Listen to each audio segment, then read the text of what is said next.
Esta é a história do dia, da Rádio Observador. Quanto custa abrir uma janela no espaço?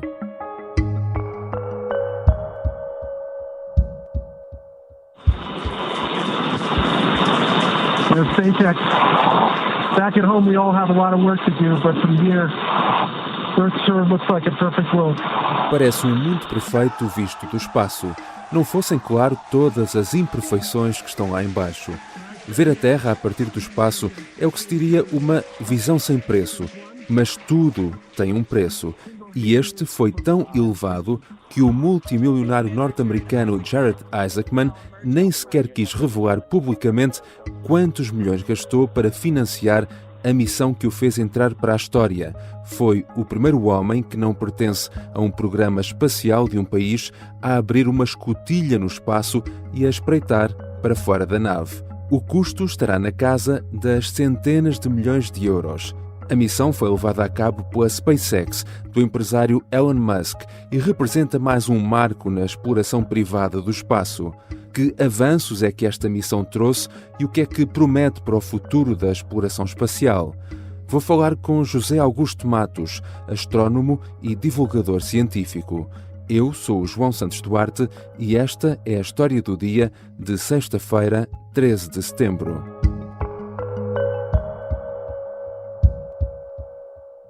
Bem-vindo, José Augusto Matos. Olá, João.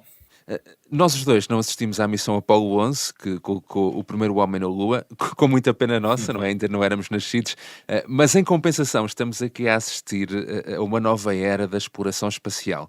Mais uma vez o passo foi dado pela SpaceX, do Elon Musk. Falemos desta missão, a Polaris Dawn. Que nave é esta que foi usada? Tem diferenças para as anteriores da SpaceX? A nave que foi usada nesta missão é uma nave que a SpaceX já usa há vários anos, é chamada Crew Dragon. E é a nave que tem sido usada para missões orbitais, nomeadamente à Estação Espacial. Só que esta missão tinha novidades. E uma novidade que estamos hoje a falar era o facto de haver uma saída espacial. E por essa razão, a nave teve de facto que ser adaptada. Ou seja, o fecho, a entrada que a nave tinha à frente, que era habitualmente usada para atracar na estação espacial, foi modificada para que os astronautas pudessem, digamos, sair por essa porta, por essa entrada. Essa foi uma, de facto, das modificações. Depois também, a própria nave em si teve algumas alterações interiores, porque, como nós vamos ver, a nave teve que ser toda despressurizada, portanto teve que ficar em vácuo internamente, para que os dois tripulantes pudessem, de facto, sair um pouco da nave e pudessem, de facto, fazer essa saída espacial. Portanto, como ela não tem câmara de descompressão, também tinha esse aspecto. Portanto, houve aí algumas modificações para permitir, no fundo, esta operação que foi concretizada hoje. Portanto, e quantos astronautas vão a bordo da nave? Porque a missão ainda continua, não é? Exatamente, é uma missão de 5 dias, ela foi lançada na terça-feira passada, e temos 4 astronautas a bordo. Podemos dizer que são 4 astronautas comerciais ou privados, como agora se diz. E de facto este projeto faz parte de um projeto privado feito com o protagonista principal, que é o Jared Isaacman, e de facto ele fez um contrato com a SpaceX para desenvolver 3 voos tripulados. Este é o primeiro, nos próximos anos haverão mais 2, e portanto é de facto um projeto privado, daí que nós podemos dizer que os astronautas também são privados, digamos assim. Sim. Falávamos há pouco, então, dessa questão da despressurização, não é? Portanto, tirar todo o oxigênio dentro da nave, no fundo da cabine, não é? Torná-la num vácuo como o espaço. Neste caso, como referia, não há uma câmara de despressurização. Como é que o processo então funcionou? Demorou ainda algum tempo, não é? Sim, de facto, aqui neste caso é um processo que implica que toda a nave perca o ar que está dentro dela. E o que é que vai acontecer? É que também a nave, a atmosfera que está dentro da nave não é exatamente uma atmosfera de oxigênio puro como acontece dentro dos fatos. Os fatos de facto têm essa situação, a nave não. E portanto o que eles fizeram agora nas últimas horas antes da saída espacial, no fundo, eles foram reduzindo a pressão dentro da nave, foram também aumentando parcialmente a presença de oxigênio dentro da nave, porque o oxigênio, de certa forma, vai expulsar o azoto que também lá está, porque Sim. a mistura do ar é azoto e oxigênio dentro da nave, e portanto essa pressão foi descendo, e depois então sim, eles foram-se habituando a essa nova atmosfera ainda a respirar dentro da nave, e depois mais tarde então, nos preparativos para a saída espacial, eles vestiram os fatos pressurizados que eles costumam usar, e que este fato, enfim, também é um fato adaptado a esta missão. Exato. E começaram a respirar o oxigênio de dentro do fato. E depois a nave lentamente acabou por ser, todo o ar que estava dentro dela, acabou por ser retirado para ela ficar em vácuo, para depois ser possível então abrir a tal porta e estar em contacto com o espaço exterior. About just short of an hour, it's been 52 minutes since they started the EVA onto the internal suit, providing the environment for them to breathe, live, temperature control, all that sort of stuff. Falemos também dos fatos. De facto, são um pormenor importante desta missão. Os fatos espaciais foram desenhados e desenvolvidos especificamente para esta missão, não é? Para poderem sair fora da nave, não é? São fatos de atividade chamada extraveicular. Ora, a SpaceX já nos habituou a fatos muito diferentes daqueles fatos tipo boneco Michelin, vá lá, que nos habituámos a ver há muitos anos dos astronautas do antigamente. Desta vez foram estreados estes fatos novos. Qual é a diferença ou os avanços que trazem? De facto, a grande novidade desta missão foi a estreia deste fato espacial, porque foi a primeira vez que a SpaceX estreou um fato que permite saídas extraveiculares, ou seja, permite que de facto o astronauta esteja em contacto com o espaço exterior. Este fato foi um desenvolvimento do fato que a SpaceX já tinha, que era um fato pressurizado, que era usado nas missões tripuladas, à Estação Espacial nomeadamente, mas é de facto um fato que tem mais proteção, ou seja, ele consegue de facto estar no espaço exterior, e a esse nível tem que estar mais protegido, ou seja, do ponto de vista térmico, nomeadamente, e portanto tem que ser um fato mais resistente. E depois também é um fato que, em termos de tecnologia, é muito interessante, porque, por exemplo, o capacete já tem um head-up display, no fundo, uma tela transparente, que permite ver informações, por exemplo, da pressão, temperatura, umidade, sem obstruir a visão do astronauta. E, portanto, já é quase ficção científica, não é? Vemos nos filmes de ficção científica. Exatamente, faz lembrar um pouco isso, é verdade. E depois também, eu acho que aqui há um aspecto que nós temos que salientar, que é, ao ter estreado este fato, no fundo a SpaceX mostra que tem capacidade para fazer saídas espaciais de uma nave, não é? Neste caso. E sendo assim, este fato, que vai ser agora com certeza aprimorado, não é, para futuras missões, mostra que a empresa tem capacidade tecnológica para fazer estes fatos e para os usar com sucesso, porque também nesta missão há esse facto que ele foi usado com sucesso a primeira vez.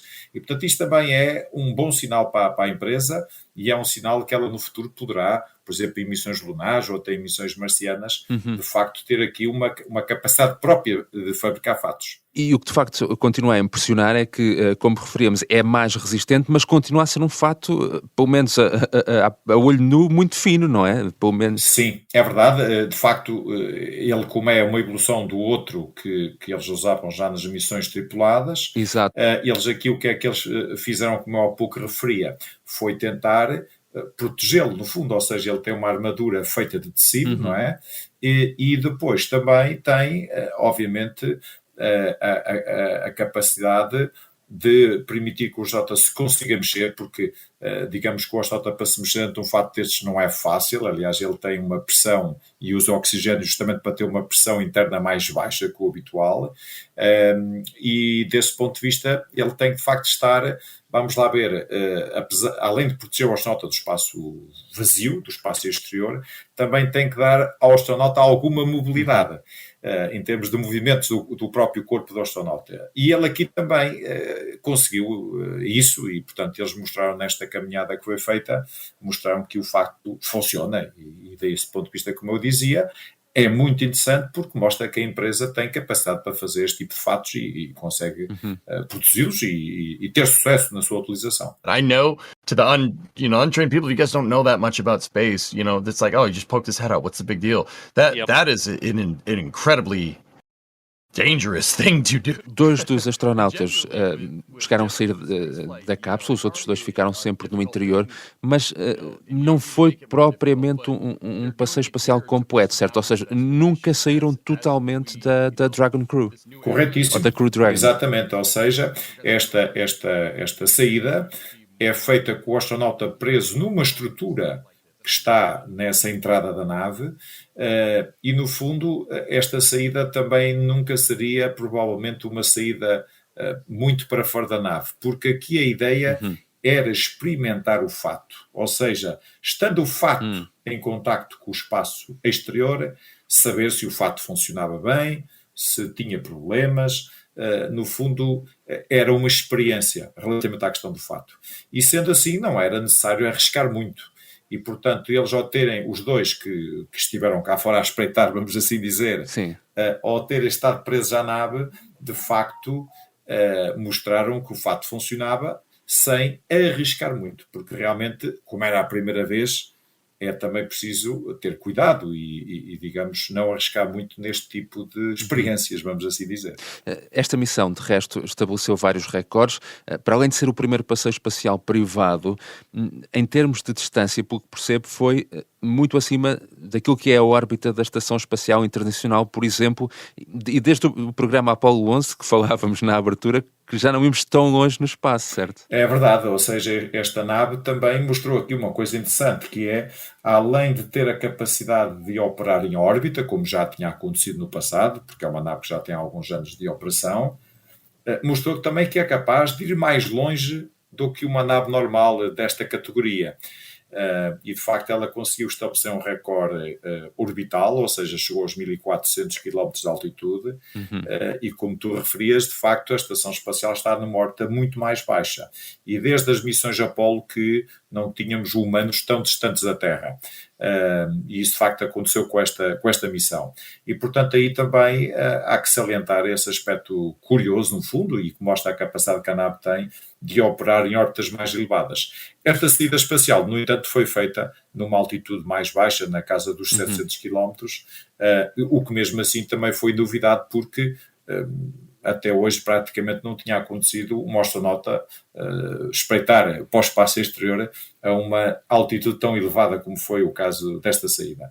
Mas de facto a nave é uma nave muito interessante e também é para a SpaceX uma vitória, porque mostra que tem uma nave capaz não só de operar em órbita baixa, mas até de conseguir fazer voos mais distantes e conseguir de facto fazer órbitas mais longas em torno da Terra. Já regressamos à conversa com o astrónomo e divulgador científico José Augusto Matos. Na segunda parte vamos falar também do que serão os próximos passos na exploração espacial e no turismo espacial.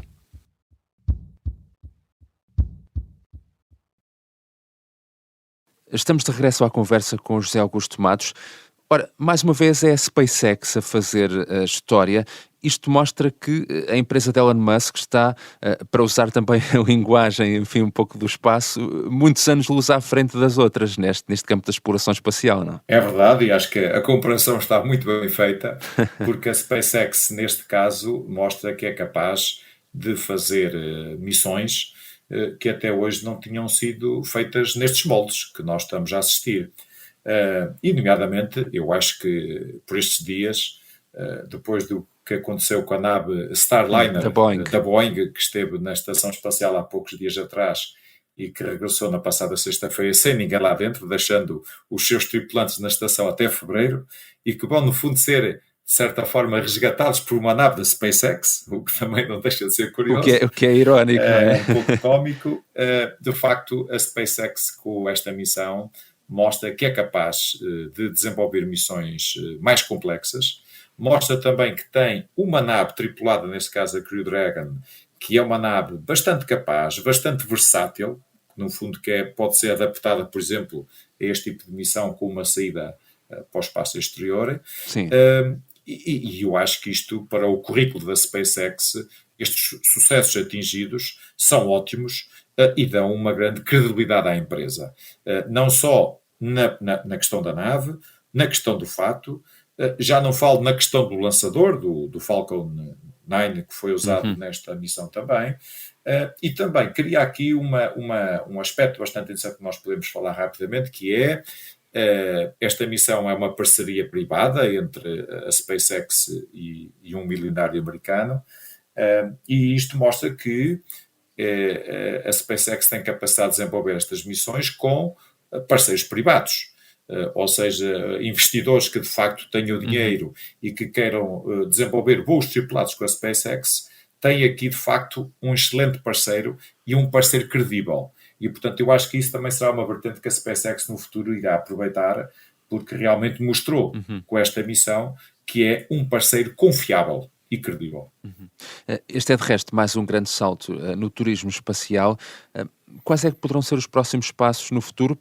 Sendo que penso que há uma coisa que deve ser certa durante bastante tempo, é que deve continuar a ser algo apenas ao alcance de multimilionários, não é? Como falávamos. Este tipo de turismo orbital, e eu aqui até diria que aqui nós não estamos propriamente perante uma missão turística, mas sim uma missão comercial e privada, portanto é um pouco mais do que isso. Mas este tipo de missões comerciais, vamos assim dizer, de facto, com este programa que neste momento está a decorrer e que vai ter mais 2 voos, nomeadamente o último voo daqui a uns anos, que será já com a nova grande nave da SpaceX, que é a Starship, mas de facto, este tipo de voos comerciais, temos aqui uma porta aberta que se desenha e que vai ao encontro daquilo que eu há pouco referia. Ou seja, a SpaceX é de facto um parceiro credível, e os investidores privados podem apostar nesta empresa para desenvolver voos tripulados orbitais. E sendo assim, de facto, há uma porta aqui nova que se abre. A questão do turismo, eu diria também que há outros, enfim, obviamente outros concorrentes no setor, há outras empresas a trabalhar nesse setor. Se nós estivermos a falar do turismo suborbital, que atualmente a Virgin ou a Blue Origin fazem, são preços mais acessíveis, não estamos a falar destes valores, mas no caso deste programa Polaris, nós estamos a falar de centenas de milhões de dólares. Nós não sabemos os valores exatos, mas, por exemplo, o nosso caríssimo milionário, que também está nesta missão, já em 2021 tinha estado também numa missão tripulada, numa Crew Dragon, e na altura falava-se que teria pago à volta de 200 milhões de dólares. Portanto, se cada um destes 3 voos que agora estão programados for mais ou menos dentro desse valor, estamos a falar de qualquer coisa na casa de 600, 700 milhões de dólares para um programa destes. Mas, de facto, eu acho que essa é das grandes novidades, que é os voos comerciais são possíveis, com privados neste caso, e, de facto, desde que haja um bom investidor, é possível fazer voos tripulados e, portanto, isso abre as portas, no fundo, a empresas que queiram desenvolver, empresas não só, até mesmo agências espaciais que queiram pagar, enfim, que queiram desenvolver voos tripulados com a SpaceX. Há aqui também uma curiosidade em relação a esta missão e ao contexto atual, é que nunca tivemos, ao mesmo tempo no espaço, tantos astronautas, não é? Juntar estes 4, há outros 12 na Estação Espacial Internacional, outros 3 na Estação Chinesa. Isto é também uma prova, de facto, do grande ressurgimento que teve nos últimos anos este investimento no espaço, que, enfim, durante décadas, depois da Apollo 11, arrefeceu um pouco e agora está, de facto, fruto também do investimento privado a ter aqui um novo impulso. Sim, é verdade que esse recorde que acabaste de referir, que é de facto um recorde também assinalável, nunca tivemos tantos astronautas ao mesmo tempo em órbita da Terra. Ele, no fundo, acontece por várias razões. Por um lado, é verdade, temos estes operadores privados que estão neste momento a fazer voos tripulados e, portanto, permitem que existam astronautas em órbita terrestre, como acontece com esta missão Polaris. Depois também temos novas potências espaciais como a China, que estão cada vez mais a ganhar visibilidade e que, no caso chinês, tem uma estação espacial, o que também, enfim, é algo que vem trazer mais voos tripulados e mais astronautas em órbita. E depois temos a nossa velhinha estação espacial, que qualquer dia vai ser desorbitada, portanto vai sair da órbita terrestre, mas que também tem grande capacidade em termos de voo tripulado. Mas eu diria que esta conjunção, ou seja, novas potências espaciais, os operadores privados, e a nossa velhinha Estação Espacial que ainda continua a funcionar e que continua a ter as frotas de órbita terrestre. Mas, de facto, é uma era, eu diria, bastante interessante a exploração orbital e do voo tripulado, e desse ponto de vista podemos dizer que nunca tivemos tanta atividade espacial em órbita como neste momento. De facto, há aqui uma novidade histórica, vamos assim dizer. E depois também há outro ponto importante, é esta missão, como referimos há pouco, da Polaris Dawn, vai muito para além, obviamente, do turismo espacial. Aliás, vão ser feitos também há alguns testes. Este é mais um de muitos, mais um pequeno passo para se começarem também a testar ferramentas para viagens espaciais mais longas, não é? Não só a questão dos fatos, mas também o comportamento, não é, do corpo humano nestes ambientes. Sim, é verdade. E esta missão comercial, apesar do seu caráter comercial que nós temos aqui estado a salientar, é uma missão que também tem uma parte científica. Foram feitas experiências a grande altitude, portanto, já em zonas onde há mais radiação, onde há mais partículas energéticas à volta da Terra, para tentar perceber como é que essa radiação afeta o corpo humano. Foi também testado um sistema de comunicação laser, um sistema mais rápido que transmite mais dados com os satélites da Starlink. Portanto, há aqui de facto uma série de experiências que podem ser feitas nesses voos comerciais, e por isso é que eu há pouco dizia que nós, com estes operadores privados, neste caso a SpaceX, porque a SpaceX neste momento é, vamos dizer, o único operador privado que tem capacidade orbital e, portanto, consegue ter naves orbitais à volta da Terra, abre aqui uma porta nova que pode ser explorada, porque se nós quisermos mandar uma experiência numa nave destas, uma experiência, digamos, que seja importante a nave estar em órbita, por exemplo, ou desenvolver outro tipo de atividades, temos de facto aqui um bom parceiro para fazer esse tipo de missões, e portanto desse ponto de vista há aqui também essa novidade que é interessante, e portanto vamos ver se nós, já agora partilhando contigo, se nós arranjamos dinheiro e se podemos mandar qualquer coisa lá dentro, aproveitando a oportunidade. Obrigado, José Augusto Matos. Foi um gosto, João, até à próxima. José Augusto Matos é astrónomo e divulgador científico. Esta foi a história do dia. A sonoplastia é de Pedro Oliveira e Mariana Sousa Aguiar. A música do genérico é do João Ribeiro. Eu sou o João Santos Duarte. Tenha um bom fim de semana.